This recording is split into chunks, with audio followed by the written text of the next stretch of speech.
Vous souvenez-vous de la fin du film Le Prestige de Christopher Nolan? Angie a réussi à utiliser la machine de Tesla et a fait condamner Borden à mort.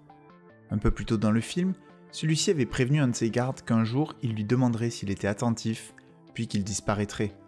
Il rappelle cette réplique le jour de son exécution au garde, qui semble terrifié. Malgré cela, le frère condamné finit pendu. Ou du moins, c'est ce que Nolan veut nous faire penser puisqu'il s'est en réalité échappé, et je vais vous révéler l'élément qui le prouve. Parmi les premières scènes du film, Michael Caine explique le fonctionnement d'un tour de magie. Une promesse, un tour et le prestige.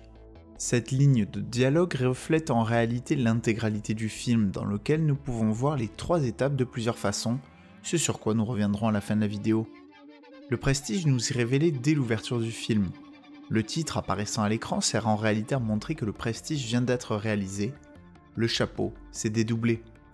Les multiples chapeaux préparent non seulement au fonctionnement de la machine de Tesla, mais sont surtout en plein dans le thème du dédoublement, central au film. Le film lui-même nous demande si l'on fait attention via la voix de Michael Caine. Arrivé au moment où cette voix importe, il est clair que l'on ne prêtait pas suffisamment attention parce que l'on a certainement oublié le chapeau et le terrain de la propriété de Tesla. C'est Cutter, le personnage de Michael Caine, qui donnera un des premiers indices ancrés dans l'histoire elle-même. Après une représentation, il dit à Borden que certains soirs il est capable de faire un nœud correct, alors que d'autres, il en fait qui sont dangereux pour l'acte.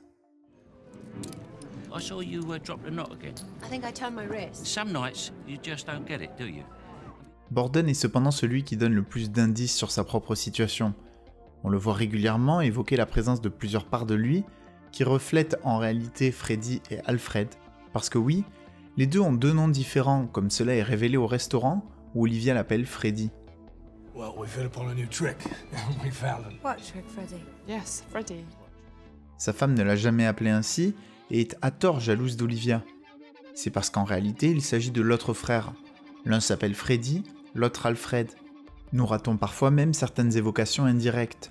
Lorsqu'Angier lit le cahier de Borden, ce dernier parle de 2 jeunes hommes qui ne voulaient blesser personne. Il ne parle pas d'Angier et lui, mais bien de son jumeau et lui, qui sont d'ailleurs à côté dans la salle de spectacle à ce moment du film. Une des scènes les plus claires rétrospectivement est certainement celle de l'enterrement, où il dit qu'il ne sait pas quel nœud il a fait. I'm sorry, I just don't know. You don't know? Une part de lui pense que c'est l'un, une part de lui pense que c'est l'autre. Le twist révélera à Angier comment cela est possible. Lorsque les 2 hommes étaient allés voir Chong-Lin-Soo, Borden comprend de suite que le vieil homme faisait tout le temps semblant d'avoir un handicap. Angier ne comprend pas que l'on puisse faire un choix pareil, alors que Borden est en réalité déjà en train de vivre, comme le magicien. Les interactions avec sa femme dévoilent également régulièrement l'étrangeté du personnage. En plus de changer de caractère au travers du film, il change régulièrement d'avis. Lorsqu'il achète sa maison ou encore lorsqu'il souhaite emmener sa fille au zoo. Elle lui dit également que certains jours, il lui dit qu'il l'aime sans le penser. I love you. Not today. What? Well, some days it's not true, and today you don't mean it. I love you. You see, today it's true.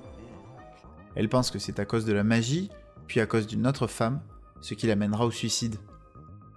Ces différences de caractère sont souvent utilisées pour essayer de savoir quel Borden a survécu, mais il y a une méthode plus simple que je vous révélerai d'ici la fin de la vidéo. Lorsqu'il rencontre Sarah, il arrive à entrer dans son appartement alors qu'il était dans les escaliers et descendait. D'un coup, il se retrouve de l'autre côté de la pièce, ce qui est physiquement impossible. À ce moment du film, on ne se pose pas de questions, mais une fois le twist révélé, c'est évident. Pour autant, c'est dans une scène juste avant celle-ci que se trouve l'indice que j'ai trouvé le plus incroyable au 2e visionnage, tant il dévoile tout le film. Alors que Borden aide un magicien lors du tour avec l'oiseau, un enfant se met à pleurer et dit que le magicien a tué l'oiseau. Alors que Borden lui amène l'oiseau après que le magicien l'ait fait réapparaître, l'enfant va quand même demander où se trouve son frère. Borden révèle alors lui-même son astuce en montrant comment il fait le tour des oiseaux.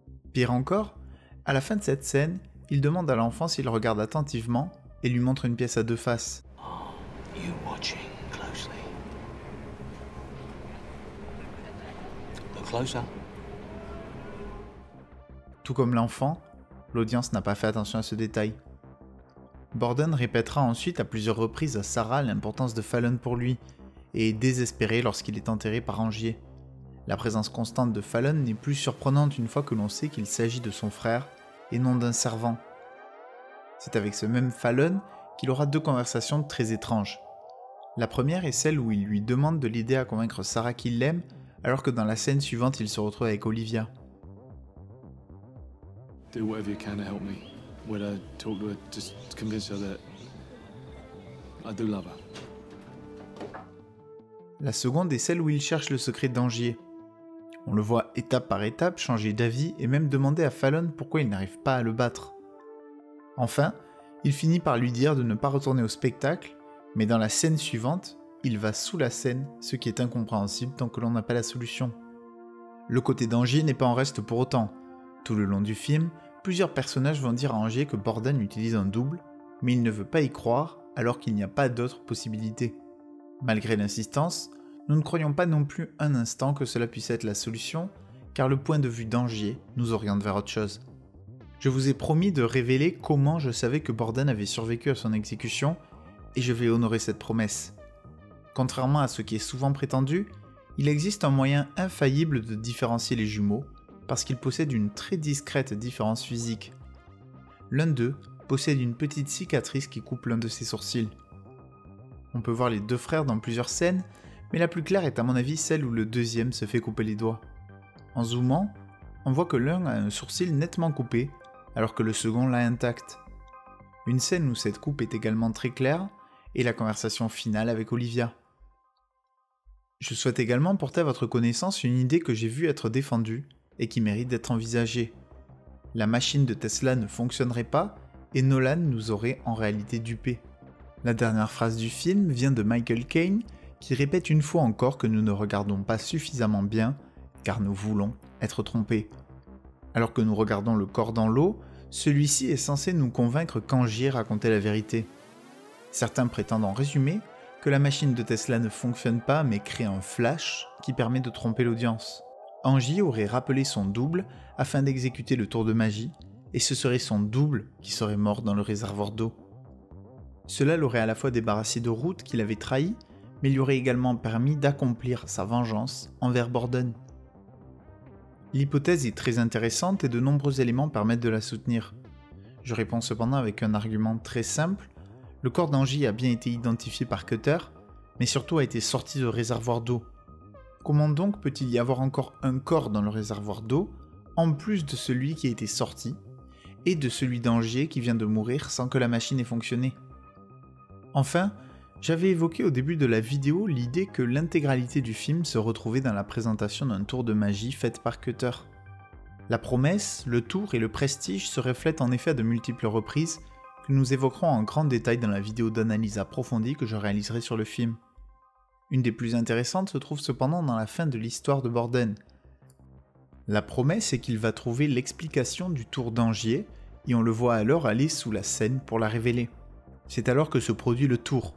Angier chute dans l'eau et meurt, laissant Borden comme seul accusé. Le prestige se produit dans le sous-sol, où sont entreposés les réservoirs. Le secret est bien découvert par Borden, bien qu'on puisse à ce moment-là penser qu'il s'agit d'un autre personnage. Je sortirai bientôt une vidéo d'analyse sur les thèmes du film, donc n'hésitez pas à vous abonner et à activer la cloche. Si vous souhaitez voir d'autres films analysés, je vous invite à regarder ma chaîne qui contient des vidéos sur Fight Club, Shutter Island, Tenet ou encore Inception. A très bientôt.